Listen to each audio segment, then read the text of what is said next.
Today I'm going to prepare high protein tiramisu. For this I have taken 1 spoon of instant coffee powder in a bowl and I have added warm water in it and allow it to dissolve completely. Then what I'm going to do next is I'm going to dissolve 5 to 6 numbers of this instant coffee mixture, and I'm going to layer it in a another bowl or vessel.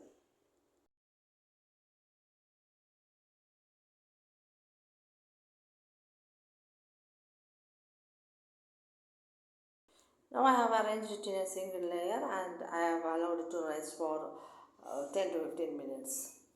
Next what I am going to do is I have taken a mixer jar and I have added cottage cheese, that is 100 grams of cottage cheese. This is homemade one.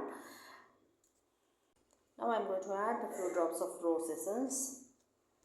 Now this is the wild honey with the pollens. I'm going to add 2 to 3 teaspoons of honey.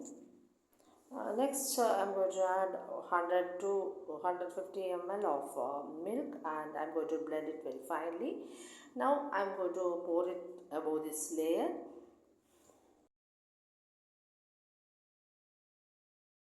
Now sift cocoa powder on the top and refrigerate it for 2 to 3 hours. So delicious high protein tiramisu is ready.